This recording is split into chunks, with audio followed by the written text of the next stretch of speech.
This is the Final Word World Cup Daily day four. Four it is, yes. Easy to forget these things. We're in Manhattan. We're downtown Manhattan. Jeff Lemon, Adam Collins, brought to you by Westfield London, Westfield Stratford City.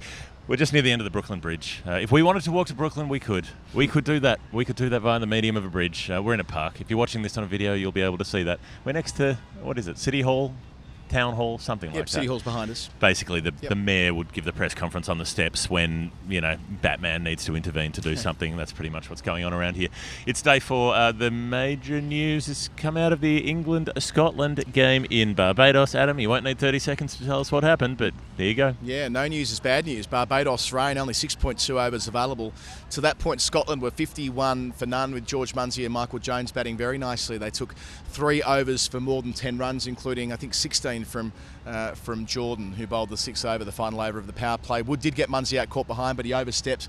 They were a bit sloppy. It was all a bit sloppy. And now the whole group changes its complexion, Jeff, because we thought when looking at this on face value that with Australia and England set the task of beating Namibia, Oman and Scotland, that they should do that. Now, we've seen Namibia get over the line against Oman, albeit in a super over, as we'd anticipate. But in 2 days' time, we've got Namibia up against Scotland, and now Scotland have got half a game, got a pitched point back off England. If Namibia get over Scotland, or indeed if Scotland get over Namibia, then there'll be an opportunity for one of those two teams to chart a course through to the second round. It's still unlikely, but it is more open than we felt a couple of days ago. Record scratch. Jeff dropping in from the future. Literally while we were recording this, they did get back on for another 3.5 overs. So it turned into a 10-over game. Scotland batted through to their 10 overs.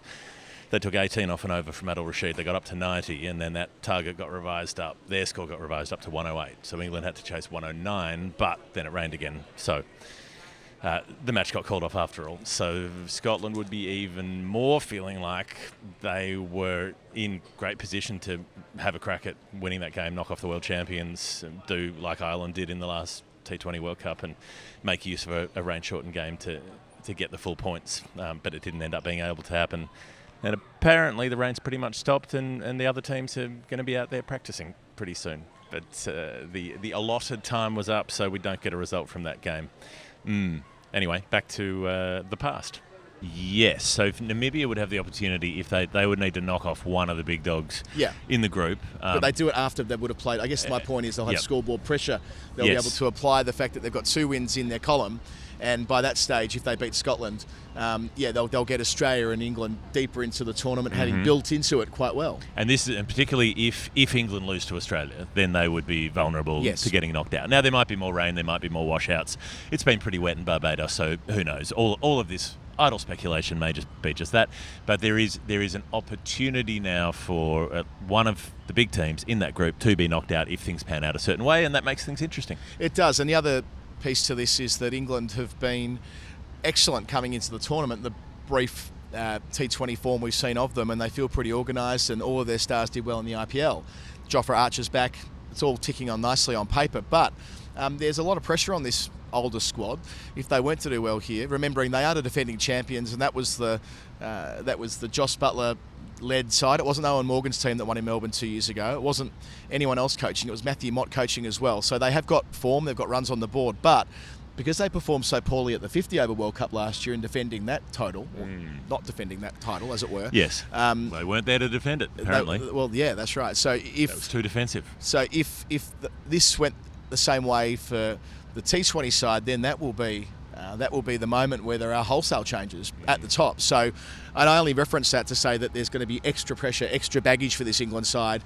And they would have loved to have had a quick kill today and boosted the net run rate and get everyone in form. But none of that's possible due to the rain. Yeah, they might in a couple of days turn around and smash Australia and everything's back in their hands and back in their court. But the washout with Scotland, so that leaves England, Namibia and Oman to try to make sure they get 2 wins from there.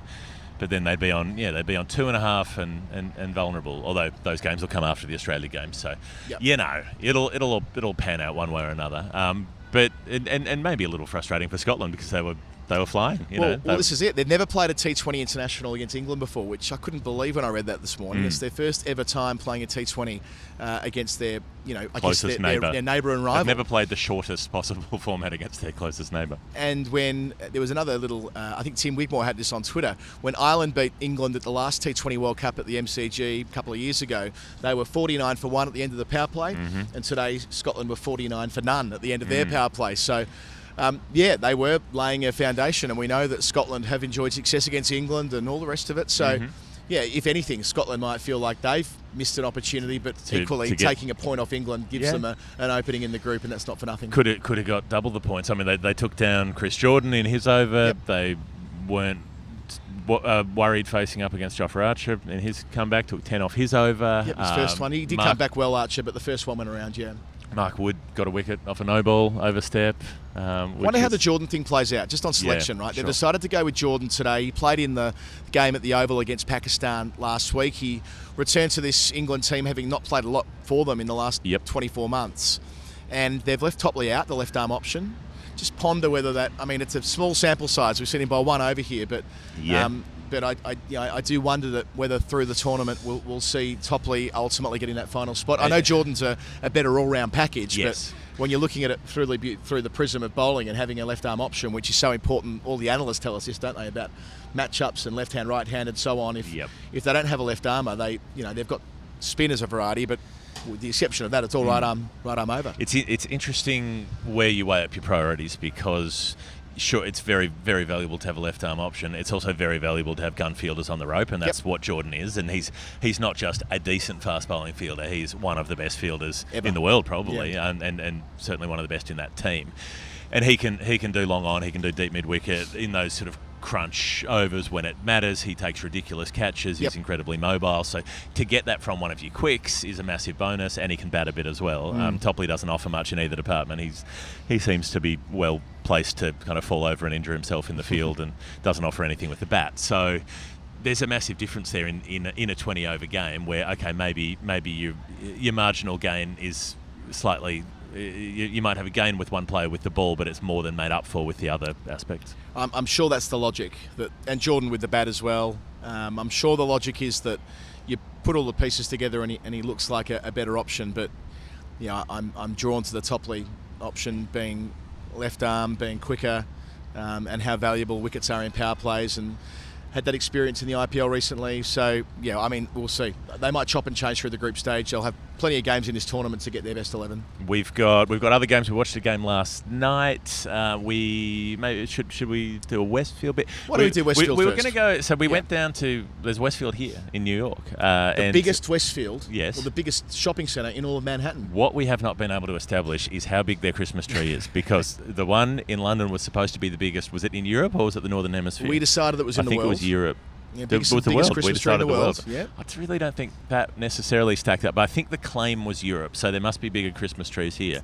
Does that mean that the Westfield here has a bigger Christmas tree? You'd like to think so. I mean, look, we were going to shoot there at Westfield, but it's right near where the World Trade Center towers were, and it's actually in the new World Trade Center complex. But it didn't feel right. It felt a bit off. Yeah, to be shooting video out there when there's a number of different memorials and so on. So we thought we'd come into a park here instead. What there was though is a net.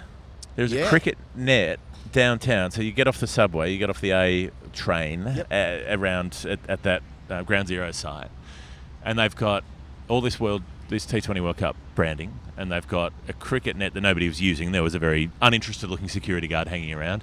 There were a bunch of marquees and things that presumably will be used on match days. It's I can't remember what the jargon is these days, but like a fan activation zone or something like that. Like a live site or something like that, where heaps of people will come in to watch India, Pakistan. Presumably Tonk and Blaze get down there. Well, they weren't multiple exactly queuing Tonks up. and Blazers, by the way. We saw them they were in Guyana last night, and we saw them at the game here in New York earlier that day. I don't think they were on a charter jet. Imposters. To make it to the game. Yeah, well, they weren't exactly queuing up for England-Scotland in the live site this morning. I didn't see anyone there watching. But imagine that, getting off the subway and having a little Barbara Shett before watching. I'm into this.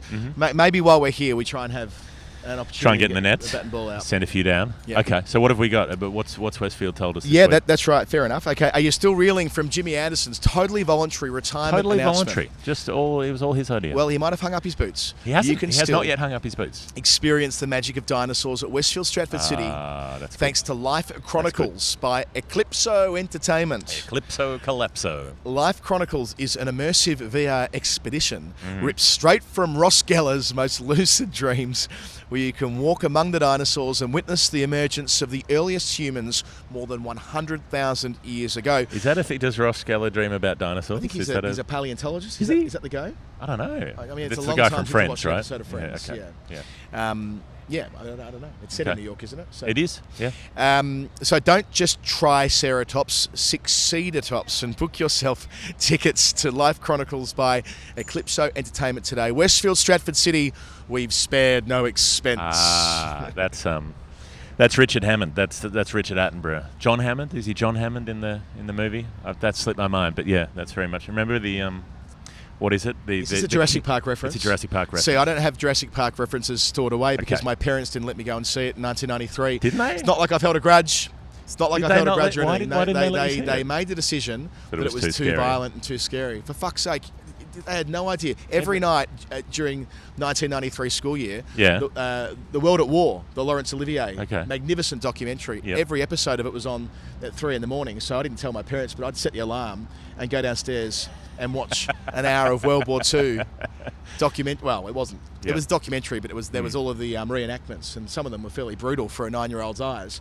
I think that was more intense than Jurassic Park. Yeah, but it's okay. But you've never caught up? Have you not watched it No, since? I've watched the World at War since though. You've never watched Jurassic Park? Never watched Jurassic Are you Park. kidding me? Never watched Jurassic How Park. have I known you for this long and I don't know this about you? I think what You've happened. never I seen think what Jurassic happened in Park. grade 3. Yeah. I mentioned Miss Jamison yesterday, my grade 3 teacher. What Sure. a person. She's getting a few shout-outs this week. Fair enough. On your If you're Jamo. there, Fiona Jamison, I really want to meet you again at some stage.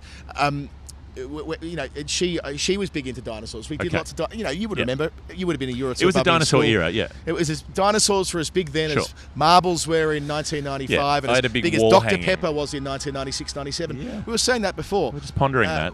Our colleague Will is with us, walking around New York today. Ordered a Dr. Pepper. There was 1 year where there was Yeah. more Dr. Pepper than Coke sold in Australia. Right. And then I remember getting it off supermarket shelves and being confused, but wanting to be part of this phenomenon. The golden ring pulls. If you Yeah, collected 10 of them, that's you got a right. free can or something like Yep. that. Anyway, for more 90s nostalgia, Westfield Yeah. London, Westfield Stratford City, more extra, less ordinary. Go find a dinosaur. The Richard Attenborough bit is that's his catchphrase through the movie. He's always say, "Oh, the chef has made you this Chilean sea bass. We spared no expense," and he's eating the ice creams at the end. Spared no expense. It's very much, and then he hops in the Jeep and Sam Neill says, "Mr. Hammond, after careful consideration, I've decided not to endorse your park." Iconic. All right, we're going to have to take you to see Jurassic Park at some point. Maybe it'll be on at like the Astor Cinema Therapy. or something. Yeah. Instead yeah. of in lieu All of right. therapy, I'll watch Jurassic Park. Watch Jurassic Park with your dad. We're going to make Yeah. you watch it with That's your not dad. a bad shout. It was his birthday. a couple of Daryl, days if you're ago. listening, you've got to stay until the credits. You can't leave 15 minutes before the end. All right. Hall of Fame stuff? Should we take a break? Yeah, actually, we'll take a break. We'll do the other game, then we'll do Hall Yep. of Fame at the end. Not that there's much today. It is the final word, and it is day 4 of the World Cup Daily Sure for is. Westfield, London, Stratford City. Yep. Jeff, the game last night The that was at game Guyana last night. was between Afghanistan and Uganda. Uganda. That's right, I remember that. We were busy at the time, but you were watching it pretty I closely. was watching 30 it. seconds, go. Okay, Afghanistan tailed them up absolutely. 152 was it, the opening partnership inside 15 overs between Gurbaz and Ibrahim Zadran. A few wickets fell late, so Uganda got a bit of satisfaction there, but then they were 5 for 18 at one point. Fazal Haq Faruqi took 5 for 9. They were bowled out for 58, which was in itself something of a recovery. Goodness me, that was a thrashing. It's interesting to see that transposition of roles where Uganda are the unlikely success story. They're the biggest surprise packet coming into this World Cup that they made it. Afghanistan used to be that. Now Afghanistan are the team that stomps teams like that. That's exactly what I was thinking when I was watching it, watching the extended highlights this morning, that it's not long ago that teams were expecting to get their net run rate boost against Afghanistan, but now they're an accomplished, mature team with a really strong batting group who excelled in the 50-over World Cup last year, an excellent new ball bowling group as well, and then of course the world-class spinners that we know so much about, led by the skipper Rashid Khan. But last night, the way that Gurbaz went down the ground for a 90-metre 6 from the third ball, 10 years ago, I just don't think that's happening in the Afghanistan side. The way Ibrahim Zadran strikes the ball that comes of confidence of playing in so many of these tournaments, in so many of these internationals. It's a success story. I know there's the wider story around Afghanistan we've spoken about in some depth. I don't propose doing that again today, but just isolating it to the men's cricket team, the way they've been able to mature and expand to become a side that has earmarked a spot in the Super 8s. They know they're in the group of death. They know it's going to be incredibly hard to qualify. They know net run rate's going to be a big part of that story, and they've absolutely gone for it last night. And they've won by 125 runs, which is the fourth biggest margin in T20 World Cup history, and they've bowled out Uganda for the fourth lowest score in T20 World Cups. I had a lot of fun last night because I was in a bar with Ben Jones, sometime co-host of this show, and CricViz Matho Stato. I introduced him to the paloma, which is a tequila and grapefruit juice. It's a very, very American kind of drink that I enjoy. You do love the States, don't you? Everywhere we go, we're like, oh, it's like this here, and it's like that there, and like the quasi tour guide, wherever we go, you're like, oh yeah, I know Dallas, I know New York, I know the South, I know how they talk, I know how they are, I know how we are. Yeah, I've spent a lot of time here over the last 10 years, I guess, in a few different visits, and I've probably driven 50,000 kilometres across this country and in different guises. So it doesn't feel unfamiliar. This city feels familiar. It's really nice to be back, and I'm glad we'll get a few more days here after coming back from Barbados. But so I convinced Ben of the merits. He was sceptical, and then he was like, "This is delicious and refreshing," and we were like, "Yes." And then we watched the game, and he was getting very excited about 4 or 5 overs in, and he said they're going to make 250 here, and we had a bet on it, not with anything on the line, but just a bragging rights bet. I said, "They're not going to make 250, Ben. One of these guys will get out. They'll slip, they'll make 180," and he was like, "Nah, 250," and I was like, "Nah, 180," and we argued with each other extensively about it. You arguing a point to the bitter end. It was fun. So we're having a good time, and he was getting quite smug around the 13th over when it goes for 25. There are 5 wides in there, there are 6s flying, and he's like, 150 after 14, looking pretty good. And I was like, 180, Ben, I'm not backing down. 180. They ended up with 184 because they lost a wicket in each of the last 5 overs. None of the last 5 overs went for more than 5 or 6 runs, and I was like, 184, that feels like about 180. And he was like, "Curses." So, we had a good time. Chalk it up to the Paloma. Cairns with the Z, the bar we were at last night. Cairns with the Z, quite the place. Our friend Mike, who you'll hear from on the... I guess you'll hear from him on the weekly show tomorrow. Because we're putting out the weekly after the daily. Anyway, he was telling us about Long Island on that program, and I sent him a text last night telling him where we were, and he's like, "Wow, really? You've ended up in Cairns with the Z?" He didn't do the with the Z bit. That's my editorialising. But what I'm trying to say. JZ, as somebody was telling me about a BBC radio announcer saying, the Glastonbury headliner has been announced as American rapper JZ. But look, just on the game itself, is watching the Afghanistan's, getting to 154 in 15 overs. They are a lock for 200 plus. And then Uganda win the last 5 overs of Afghanistan's innings. Now, they take 5 wickets. The celebrations are outstanding. They take all of their catches. And when you're on the way in, when it's your first game in a tournament like this, it is about marginal gains. It's about having something to take from it.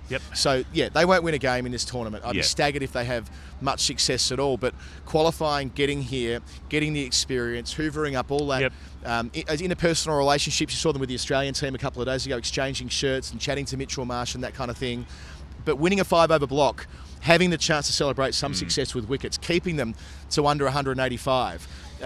All of this is part of the much bigger picture as we expand the game. It's showing that you've got the capacity to compete even if it's in patches. And that's it. Brian Masaba, that would be Hall of Fame worthy for me. The genuineness of his celebration when he picked up that first wicket, their first World Cup wicket.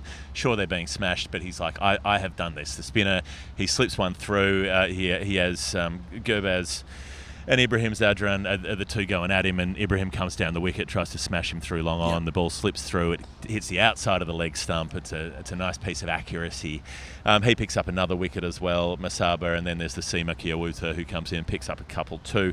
So 2 for 21 off 4 from Brian Masaba, and Cosmos Kiawuta 2 for 25 off 4. Outstanding figures in the context of that innings from both of them. And then with the ball for Afghanistan, Fazal Haq Faruqi, who we've seen bowl in, again, multiple World Cups. It's not his first rodeo. Bowled really well in 2022 in Australia. He did, where he was taking pace off, and he was nearly the match winner against India. He was pace on last night, 2 in the first 3 balls of the innings. Well, that ball that went through the gate, so the first ball, Ronak Patel hits him for 4. Yeah. And you're thinking, they're not going to win the game, but isn't that lovely? First ball of Uganda in a World Cup goes to the rope. Next ball through the gate at searing pace. 2 wickets to start the one over. through the gate, one blows the pad off. Just like Trumpelman bowling left arm over. Coming back to my point about Topley earlier, by the by. Left arm, yeah. Left arm over early on, working so far in the tournament. But then Naveen takes 2 wickets in the final over of the power play, and they're 18 for 5, and it feels like it's going to be like an all-out 30 kind of night. Yeah. And that's with, like, it's a small thing, but Robinson Aboya batting for about 8 overs for 14, not willing to give his wicket away, knowing the result was gone, but, you know, they didn't want to be an oddity. They didn't want to be